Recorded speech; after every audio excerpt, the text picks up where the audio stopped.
everyone, welcome to this afternoon's Open Creative Space live stream. Here at Learn, we believe that making is what makes us human. We make, therefore we are. This session is for educators who want to get into making and STEAM activities with their students, both online and or in the classroom. You can follow us at ocs.learnquebec.ca, where we post activities, ideas, links, and pictures for students and for educators as well.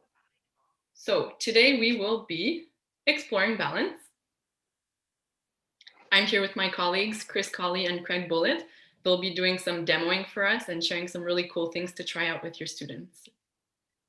So one of the questions that we ask ourselves every week at Learn is why? So why are we so passionate about making here at Learn? There are several reasons. The first one is making is playful and inventive for all ages. This is true for young kids as well as for grown-ups. Making leads to other ideas, which lead to other ideas and more ideas. So you learn to get creative. It allows us to see materials in different ways. Today, in a few minutes, actually, we'll be exploring different materials, especially household materials that most students and families have at hand in their houses.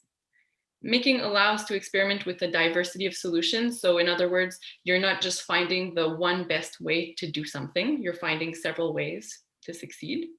It allows for lots of collaboration, and this is especially true in today's context when we're looking for ways to collaborate online and to engage our students. Also, during the making process, you get to tinker, mess around with different materials, so you'll get your hands busy and at work. And last but not least, this is my personal favorite. In every maker's journey, you will fail somewhere. You'll hit a wall. We call this failing forward.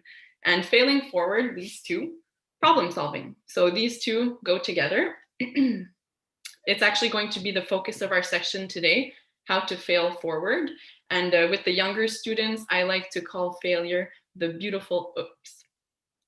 So for today's session, we will actually be exploring 5 key balancing concepts: gravity, mass, center of gravity, inertia, and distribution of mass.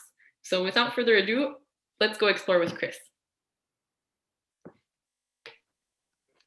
All right, so welcome guys. Today we're going to show you a few things about exploring balance and kind of tinkering. Be playful, as Caroline is saying. This is all about exploring and trying things out. We'll give you some ideas, but we probably won't give you too many. Oh. Can you hear me now? Yeah, the audio quality isn't that great, Chris. Headphones. All crackly? All crackly? Better. Thanks. Better. Excellent. No, not better. No, not better. All right. All right. How is it now? Mr. Michael? Okay. How's that? Better? Yep, that sounds much better, Chris. Let's keep exploring. Problems, people. Remember, it's 2020. Everything goes wrong this year. So we're right on track with the year. As I was saying, sorry about that technical problem, a little bit of audio problem. So what I'm going to show you right now is just some materials you can use. Remember that it doesn't really matter that you don't need exactly these materials, but it's just to give you some reinforcement on ideas that you can use, all right? So, for example, household materials, right? I found this old pepper grinder, and for the bases, when you're looking at balance, you need something to, and this worked out really well because it has a nice flat top, all right? So that's a great base you can have, and it has enough height that you can have your balancing kind of going around it. A couple of other things I did is I took this jar and I just duct taped a chopstick to it. All right, so this works really well as well. So I can create my structure for the top. Again, this is just a base. Another cool idea is get a jar full of beans or rice. And we're gonna take the top off and then just take another household item and just put it right in it. Okay, and right away I have a cool base that now I can put structures on top of as well. So again, you're just using your imagination. And then here's the mother of all. Look at this bad boy. So here's another big one. I just took an old Clementine crate and I got one of these huge dowels. This one is pretty good for the younger learners because it is a bit wider at the top of it. So it allows balancing to happen a lot more easily than it does on, say, this chopstick. All right, so if you want to start off, I would start off using a little bit wider of the base, and then you can move on. All right, so those are our bases. I'm going to flip over to my document camera now so that you can kind of see. Let me turn it on. So here are my hands. So I showed you the bases. Now I want to show you a couple of the arms, we call them, okay? And the arms are the things that kind of hang off of and that you're going to use to balance with. So you can use straws. Knitting needles work well. Obviously, skewers and dowels work super well.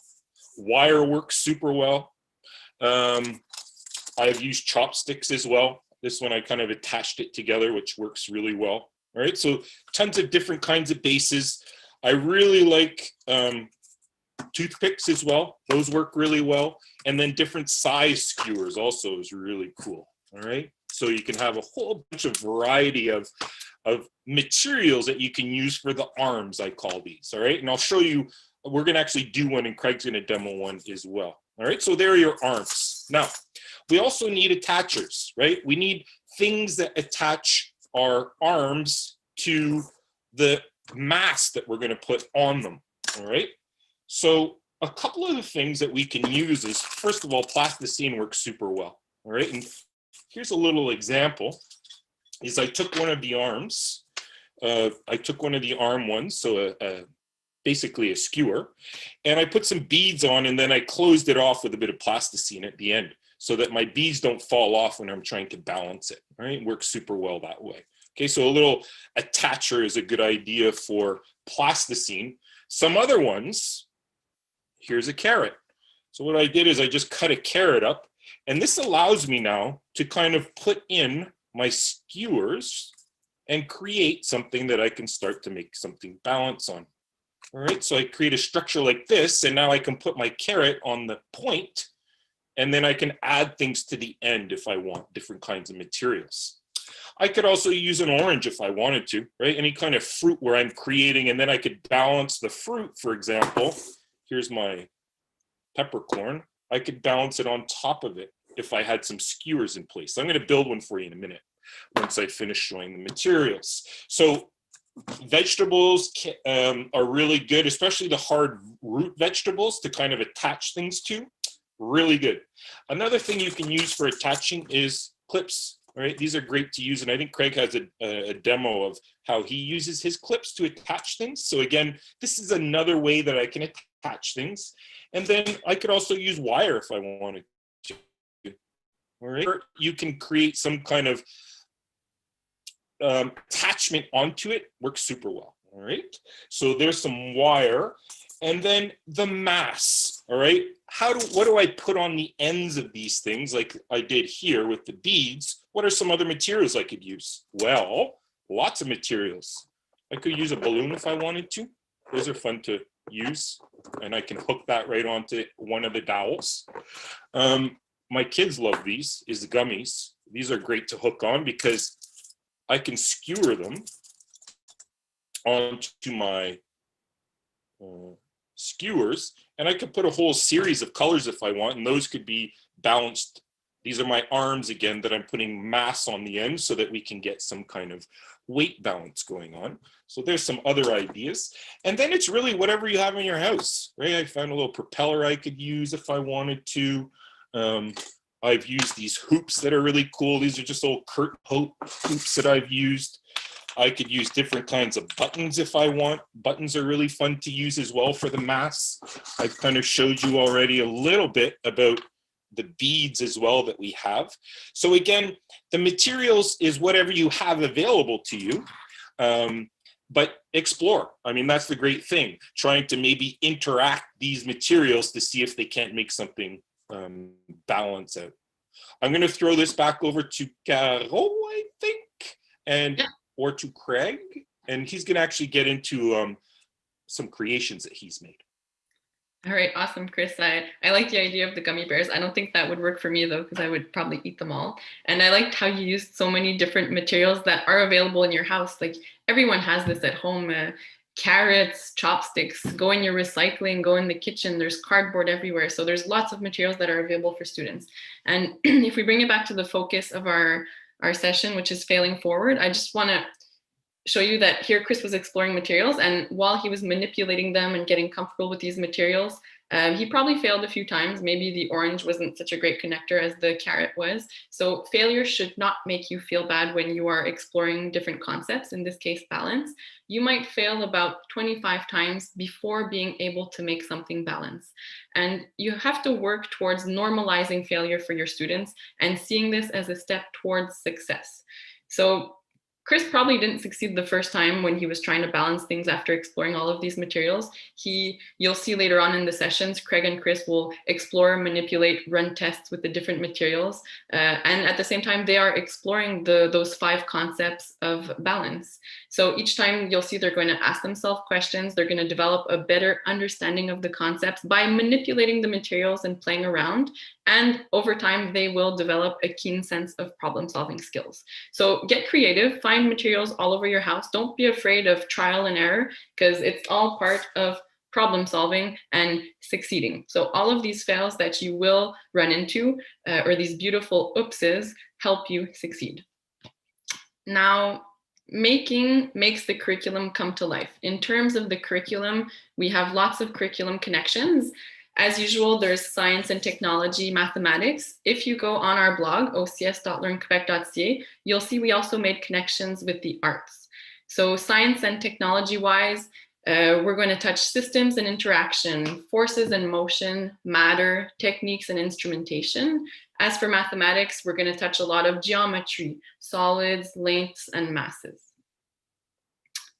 Also, we often like to start an activity with a book.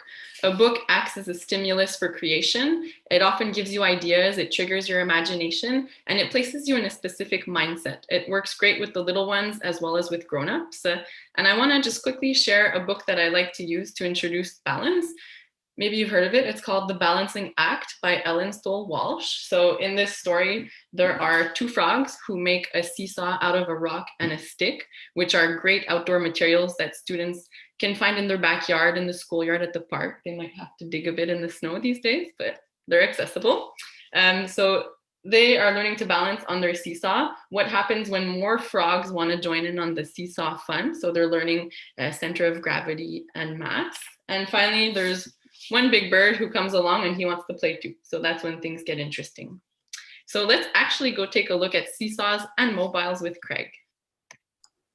All right. Thanks, Caroline. I'm just going to move my camera over so you guys can follow me right over to here.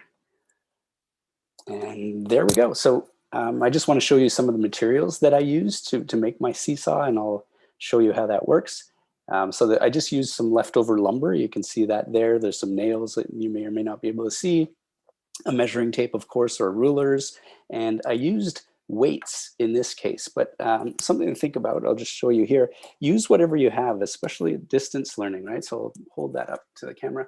I weighed a Becherel and a calculator and put some numbers on it with some green painter's tape.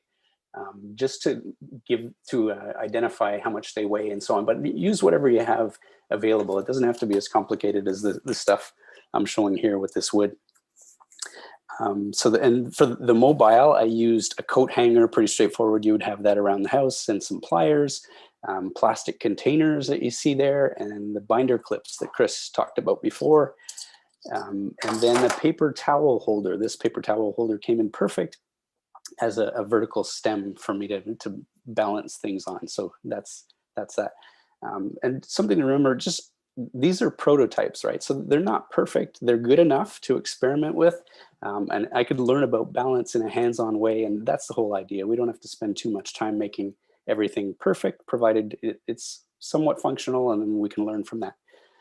So I'm going to give that a spin. But what I'll show you is Newton's first law of motion, right? Inertia. And that's what we're talking about. And I'll give this a spin to show you what that looks like. So the law states that objects at rest stay at rest, obviously, and objects in motion stay in motion, unless, of course, there's a force exerted on it, right? So you can see my spinning mobile right there. And I achieved balance with a lot of bending and adjusting that coat hanger. But the bottom line is I needed extra weight on the short arm to make it balance with the weightless thing on the long arm. That's what it came down to. So let me move this out of the way.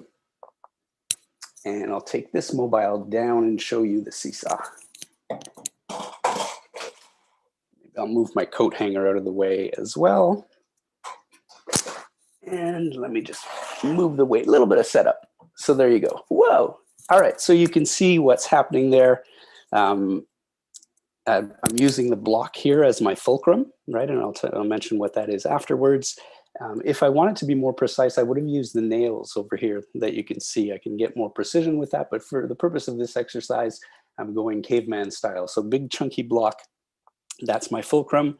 And you can see 5 pounds on one side does not equal 2.5 pounds on the other side, right? So I haven't achieved balance, but what's interesting about these two things, so you see the two different weights, I'm going to move the 2.5 pound weight from the 10 position over to the 20 position.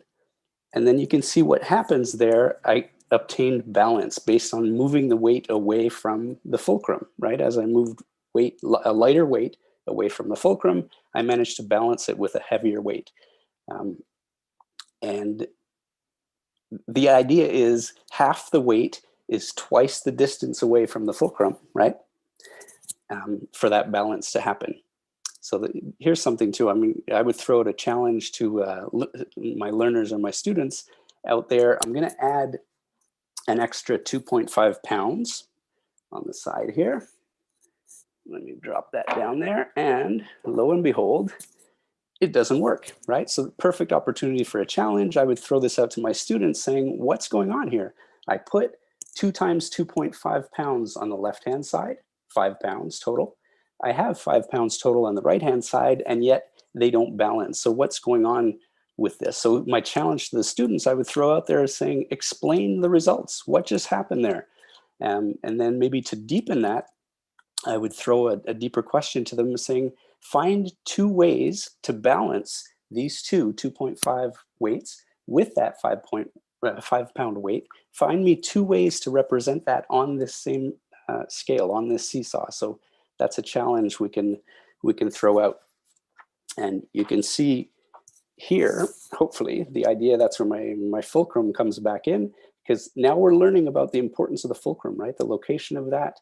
And it's just a support lever, really, it's usually a point. That's what the fulcrum's all about. And hopefully you can see that, but that's the idea. And when we reach that point, then we're talking about things like proportional reasoning and mass and weight and balance and forces and equilibrium. So our vocabulary is expanding based on these examples.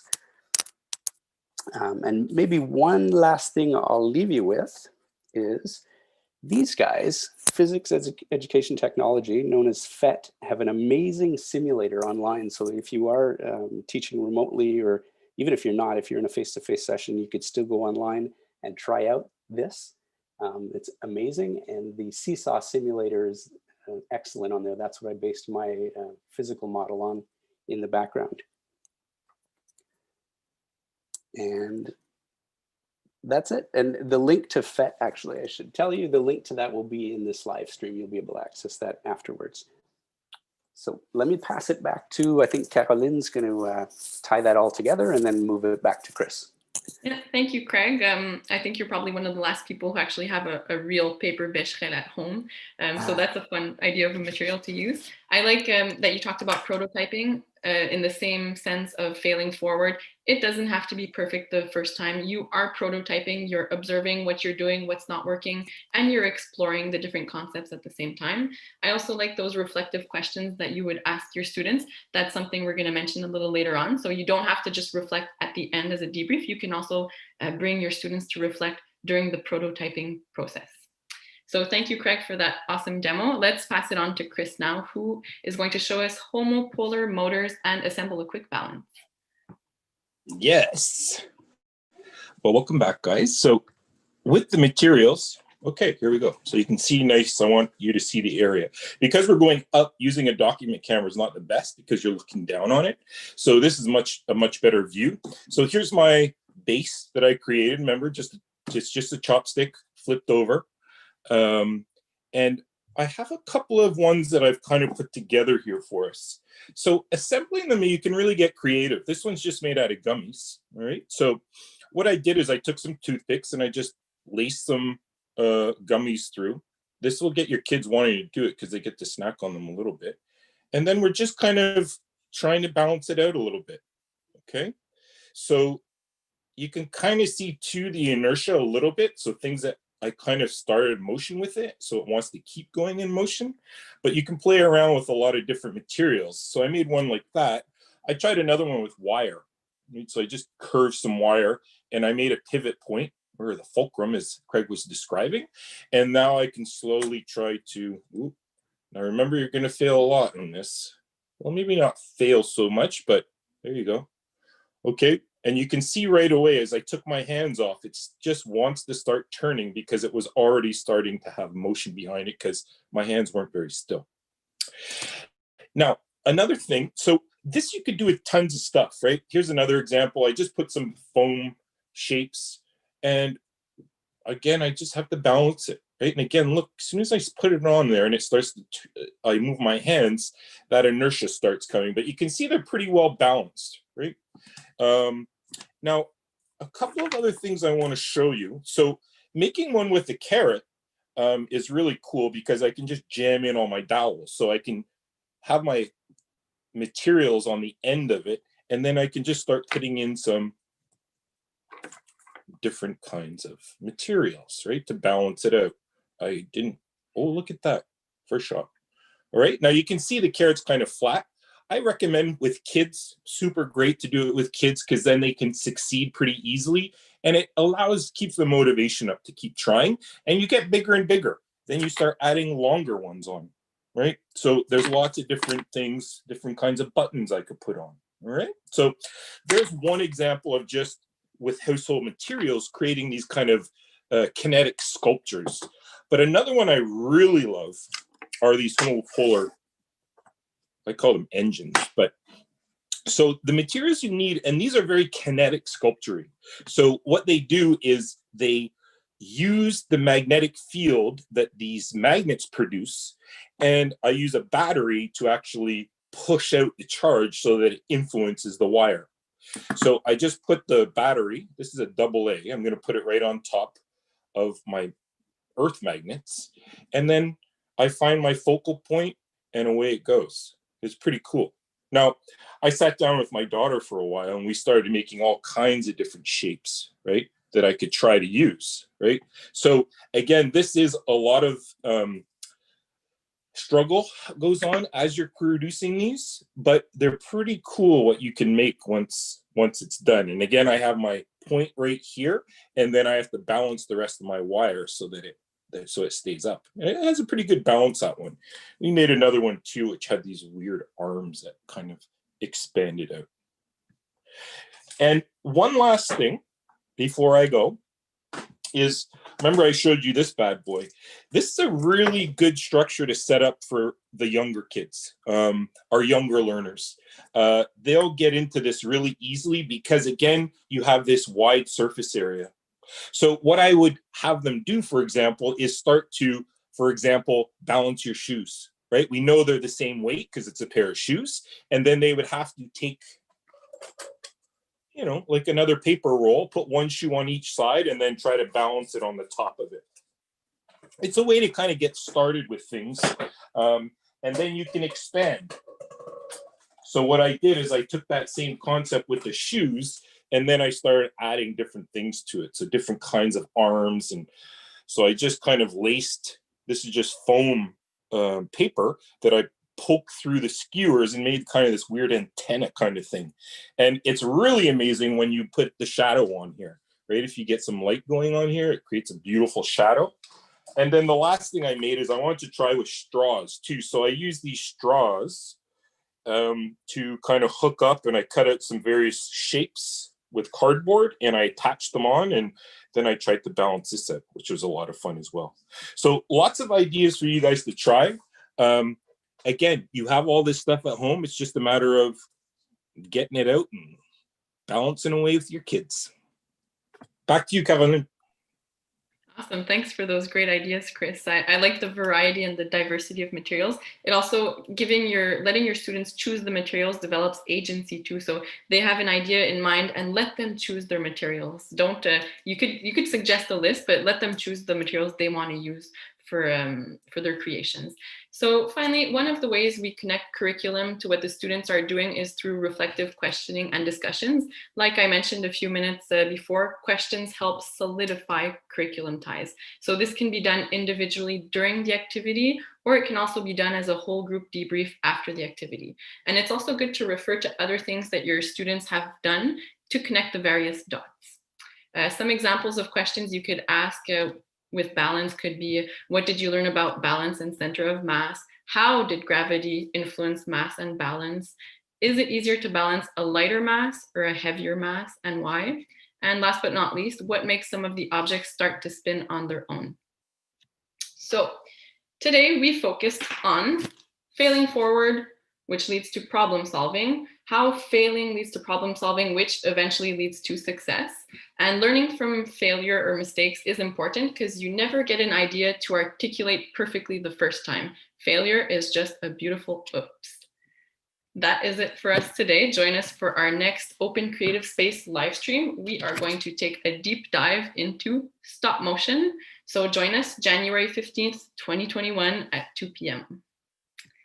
Don't forget to visit our blog, ocs.learnquebec.ca. And thank you everyone for joining. Have a great afternoon.